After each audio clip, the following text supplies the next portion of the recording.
Welcome students, स्वागत है एक बार आप सभी का फिर से साउथ सिटी पीसीएमबी के चैनल पे फॉर क्लास 9th।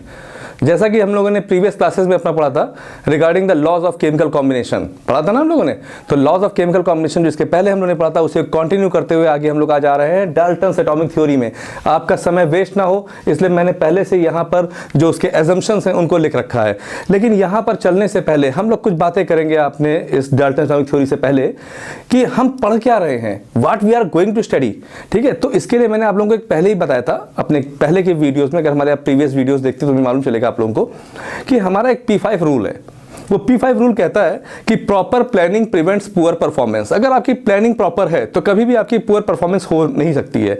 तो कई बच्चे ऐसे रहे होंगे जिनका फर्स्ट टर्म में हो सकता है मार्क्स कम रहा हो यार, लेकिन एक एग्जामिनेशन एक पेपर कैसे डिसाइड कर सकता है कि आपको कितनी नॉलेज है।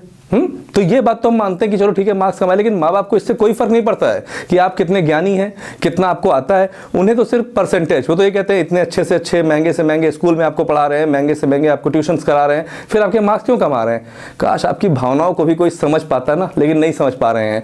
तो मैं चाहता हूं कि कुछ आपको चेंज नहीं करना है, आप जैसे पढ़ रहे थे वैसे ही पढ़ना है, बस एक प्लानिंग के साथ पढ़ना है। और प्लानिंग कैसे करनी है वो मैं आपको बता रहा हूं और आपको मैं बता रहा हूं, मतलब उस चीज को इंडिकेट करवा रहा हूं कि कैसे इस चीज को आपको देखते हुए अपनी चीजों को और समय समय पे इंट्रोस्पेक्ट करते हुए आत्म अवलोकन करते हुए कैसे आगे बढ़ना है। आप सीनियर क्लासेस में आ चुके हैं, अब 9th क्लास एक बड़ा क्लास होता है। अब आप लोगों को अपने बचपने की हरकतों को छोड़ना पड़ेगा। तो जो लोग ऑलरेडी डेडिकेटेड है और डिवोटेड है उनके लिए तो बहुत अच्छा है, पर जो अभी भी डेडिकेटेड और डिवोटेड नहीं हुए हैं उनके लिए हमारा ये चैनल है। और सबसे पहली बात है, मैं जानता हूं कि आप लोगों को जब तक मजा नहीं आएगा तब तक आप कोई काम करोगे नहीं, क्योंकि आप लोग हर चीजों में मजा ढूंढते हो। तो आपको डेफिनेटली इस बार केमिस्ट्री पढ़ने में मजा भी आने वाला है और आपको नॉलेज भी मिलने वाला है। ठीक है, तो हम लोगों ने एटम्स एंड मॉलिक्यूल्स चैप्टर की शुरुआत की थी जिसमें हम लोगों ने पढ़ा था लॉज ऑफ केमिकल कॉम्बिनेशन। अब हम लोग आ रहे हैं डाल्टन्स एटॉमिक थ्योरी। यार डाल्टन कौन था? जॉन डाल्टन थे, एक साइंटिस्ट। उन्होंने कुछ एजम्पशंस अपने दिए थे एटम के बारे में। तो जैसे फॉर एग्जांपल अभी हॉट डॉग है। अब कुछ लोग कह रहे हैं हॉट डॉग, तो हमें लगता था गरम कुत्ता है। नहीं, वो गरम कुत्ता नहीं, हॉट डॉग। तो जिसने नहीं सुना है, अगर आप किसी अपने ग्रैंड पेरेंट्स से बात करोगे कि मैंने हॉट डॉग खाया है, तो वो क्या समझेंगे? वो तो कुछ गलत ही समझेंगे ना। तो इन द सेम मैनर चीज़ों को पहले अच्छे से समझो फिर उसका विश्लेषण करो। तो वैसे ही यहाँ पर है, एटम पहले क्या होता है? Simple format, atom is the smallest particle. Atom is the smallest indivisible particle. Still definition is incomplete. Atom is the smallest indivisible particle which can participate in any chemical reaction. Now the definition is complete. मतलब जैसे कि आप लोग हो class 9th में हो ना, अभी आप लोग हो, आपको मालूम है भाजपा पार्टी क्या होती है, सपा पार्टी क्या होती है, बसपा पार्टी क्या होती है, कांग्रेस पार्टी क्या होती है, पर क्या आपको वोट डालने का अधिकार है? लेकिन एक ऐसा व्यक्ति है जिसे जो बिल्कुल इलिटरेट है, अंगूठा छाप है, जिसको कुछ भी नहीं मालूम कि पार्टी क्या है, क्या इनका एजेंडा है, क्या है, लेकिन ये वोट डालाते हैं, इनको वोट डालने का राइट है। यानी कि वही पर्सन अपने वोट को कास्ट कर सकता है जिसकी एज कम से कम 18 हो। सिमिलरली मैरिज के लिए भी हम लोगों के एक्ट बना हुआ है कि गर्ल्स 18 से पहले उनकी शादी नहीं हो सकती और जो बॉयज़ हैं उनकी 21 से पहले शादी नहीं हो सकती है। तो ये जो एक्ट्स बनाए गए हैं in the same way atom के लिए भी बनाया गया है कि atom is the smallest indivisible particle which can participate in any chemical reaction. That means किसी chemical reaction में participate करने के लिए एटम होना जरूरी है। ठीक, बात समझ में आ रही है? अब आपको क्या इन्फॉर्मेशन एटम के बारे में है राइट नाउ वो हम नहीं जानते हैं, बट हम इतना जानते हैं कि पहले लोगों को एटम के बारे में क्या जानकारी थी। तो वो लोगों को बहुत कम जानकारी थी। तो जॉन डाल्टन ने अपना एक एजम्पशन पेश किया, एक उन्होंने हाइपोथेसिस दी, उन्होंने पॉस्टुलेट्स बनाए। और वो क्या बनाए देखते हैं हम लोग।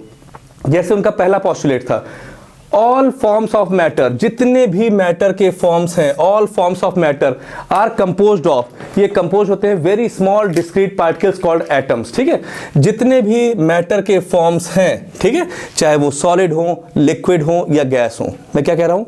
ऑल फॉर्म्स ऑफ मैटर, जितने भी फॉर्म्स के मैटर आप देख रहे हो, all the forms of matter whether it is solid, liquid और gas, they are composed of very small discrete particles called atoms. यानी कि अगर मैटर है तो एटम है, या कह सकते हैं एटम है तो मैटर है। बिना एटम्स के मैटर पॉसिबल नहीं है।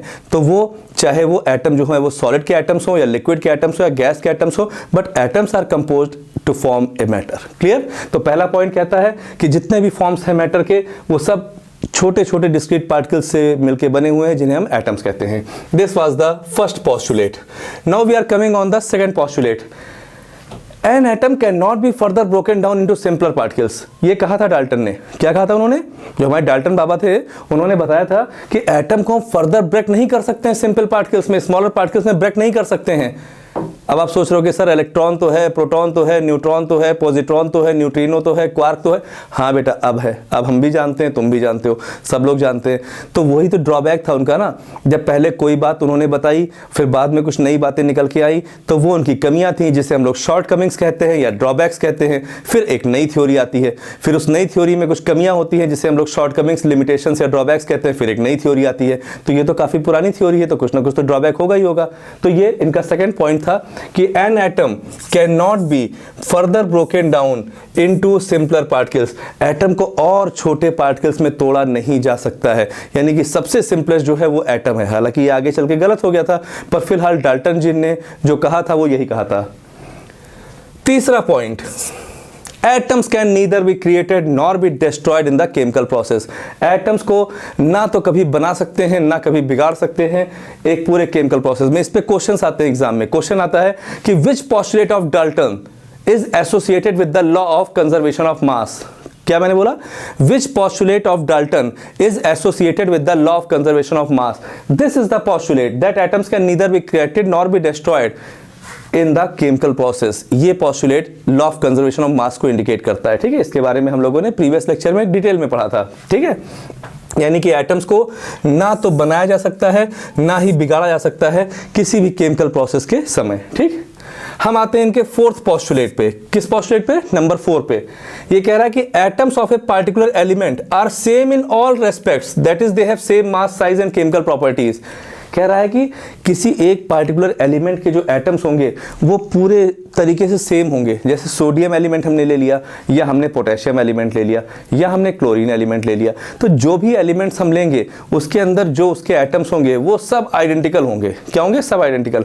हालांकि ये सही नहीं था, क्योंकि बाद में इनकी जब लिमिटेशंस आई तो उसमें इसलिए आया क्योंकि आइसोटोप्स आ गए थे, जिसके बारे में मैंने आप लोगों को बताया था कि isotopes are those elements which are having the same atomic number but different mass numbers. बताया था ना आप लोगों को मैंने।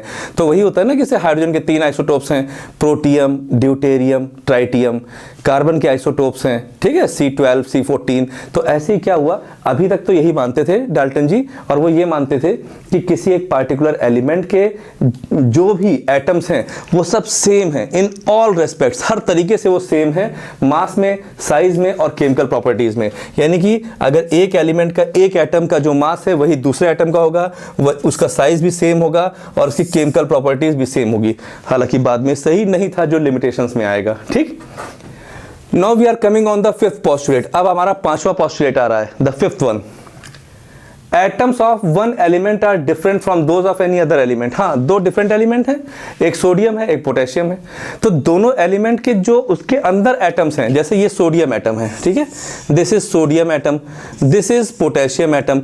तो इसके अंदर के जो साइज हैं सोडियम एटम्स के, ठीक है, उन सबका साइज, मास, केमिकल प्रॉपर्टी सेम है। और इस पोटेशियम के अंदर जो एटम्स हैं उनके भी साइज, मास, केमिकल प्रॉपर्टी सेम है, बट ये दोनों एक दूसरे से डिफरेंट हैं। ठीक है, मतलब कि दोनों के एटम एक दूसरे से डिफर कर रहे हैं। पोटेशियम एलिमेंट के अंदर के तो सारे एटम सेम हैं, लेकिन और सोडियम एलिमेंट के अंदर के सारे एटम सेम हैं, लेकिन वो दोनों एक दूसरे से डिफर कर रहे हैं। तो वही मैंने कहा कि atoms of one element, atoms जो एक एलिमेंट के हैं वो डिफरेंट होते हैं from those of any other element. ये बात समझ में आ गई? ठीक, this was the fifth postulate. We are coming on the sixth postulate, और ये sixth and the last postulate of Dalton. Atoms of different elements में कंबाइन, जो एटम्स होते हैं डिफरेंट एलिमेंट के वो कंबाइन करते हैं सिंपल होल नंबर रेशियो। कैसे कंबाइन करते हैं? Simple whole number ratio to form compound atoms, ठीक है, या मॉलिक्यूल्स। जैसे हम लोगों ने कल देखा था ना वाटर वाला, कि पानी तो पानी, कहीं का भी पानी, जल मतलब ना वही कहीं का भी है, चाहे वो नदी का हो, चाहे वो झरने का हो, तालाब का हो, अगर वो है तो इसका मतलब उसका फॉर्मूला क्या है? H2O। बट वो प्योर होना चाहिए, प्योर वाटर। अगर प्योर वाटर है तो हमेशा उसमें हाइड्रोजन और ऑक्सीजन ऑक्सीजन कंबाइन होंगे 1:2 या 1:2 में ही हमेशा कंबाइन होंगे, इसके अलावा कोई और फर्दर रेशियो पॉसिबल उनमें नहीं है। अगर कार्बन डाइऑक्साइड है तो doesn't matter from which source you obtain them, कहां से कैसे उनको आपने प्राप्त किया है, कैसे बनाया है, बाई प्रोडक्ट के रूप में बनाया है, प्रोडक्ट के रूप में बनाया है। अगर वो CO2 है तो हमेशा क्या होगा, उनका जो मास होगा वो C 1 कार्बन रेशियो 2 ऑक्सीजन, और 1 कार्बन मतलब 12 और 2 ऑक्सीजन का मतलब 32। तो यानी क्या हुआ, अगर हम इसको कट करें तो 4 3 या 12 4 8 या 32, दैट मीन्स 3:8 के रेशियो में हमेशा CO2 पाया जाएगा। तो इन्होंने कहा एटम्स ऑफ डिफरेंट एलिमेंट, जो अलग अलग एलिमेंट्स के एटम्स होते हैं और जब उनके बीच में केमिकल रिएक्शन होता है तो वो कंबाइन करते हैं सिंपल होल नंबर रेशियो में, तो कंपाउंड बनता है, या हम कह सकते हैं मॉलिक्यूल्स बनते हैं। ये बात समझ में आ गई। तो दीज वर द 6 पोस्टुलेट। ये जो लॉ था, this law was associated with the law of constant composition. ये लॉ किससे एसोसिएटेड है, लॉ ऑफ कांस्टेंट कंपोजिशन या लॉ ऑफ कांस्टेंट प्रोपोर्शन, या लॉ ऑफ डेफिनेट प्रोपोर्शन हम कह सकते हैं। ठीक है, तो कुल मिला के आप इसको याद कैसे करोगे, बहुत ईजी होगा आपको याद करने के लिए कि पहले डाल्टन ने ये लॉ कब दिया था, 1808 में दिया था। उन्होंने क्या नाम था पूरा, जॉन डाल्टन नाम था। ठीक है, फिर उन्होंने कितने पोस्टुलेट दिए थे, एजम्पशंस अपने किए थे, 6 एजम्पशंस किए थे। पहला उन्होंने क्या किया था, उन्होंने कहा था कि all form of matter are composed of very small discrete particles called atoms, यानी कि जो पूरे जितने भी मैटर्स हैं, ठीक है, वो सब छोटे छोटे पार्टिकल्स के बने थे और उनको हम लोग एटम्स कहते हैं। सेकंड उन्होंने कहा था कि एक एटम को हम फर्दर ब्रेक डाउन नहीं कर सकते, N atom can not be further broken down into simpler substances. Third उन्होंने कहा था atom can neither be created nor be destroyed during a chemical process, atom को ना तो बनाया जा सकता है ना बिगाड़ा सकता है किसी केमिकल प्रोसेस के दौरान। उसके बाद चौथा पोस्टुलेट उन्होंने कहा था कि atoms of a particular element, अगर एक पार्टिकुलर एलिमेंट का एटम है तो वो हमेशा सेम रहेगा हर रेस्पेक्ट में, चाहे वो मास हो, चाहे वो साइज हो, या वो केमिकल प्रॉपर्टीज हो। जो पांचवा पोस्टुलेट था वो कह रहा था कि हर एलिमेंट अलग अलग होते हैं, पर हर एलिमेंट के जो एटम्स होते हैं वो उसमें सेम होते हैं, लेकिन एक एलिमेंट के एटम्स दूसरे एलिमेंट के एटम से डिफरेंट होते हैं। ठीक है, और लास्ट पोस्टुलेट था कि एटम्स जो होते हैं हमारे डिफरेंट एलिमेंट्स के, वो कंबाइन करते हैं in simple whole number ratio which indicates our law of constant proportion. ये बात समझ में आ रही है। हालांकि आगे चल के ये लॉ फेल हो गया, उनके जो असम्पशंस थे फेल थे, क्योंकि कई सारे पॉइंट्स ऐसे थे जो इररेलेवेंट थे आगे फर्दर डिस्कवरी की। और सबसे बड़ी बात ये नहीं बता पाए थे कि how do atoms combine, atoms combine कैसे करते हैं और क्यों करते हैं। ठीक है, तो आप बने रहिएगा, हमारे नेक्स्ट लेक्चर पे हम लोग इसके लिमिटेशंस के बारे में चर्चा करेंगे और साथ ही साथ हम लोग बताएंगे कि एटम्स कैसे फॉर्म होते हैं। क्लियर? Okay, see you.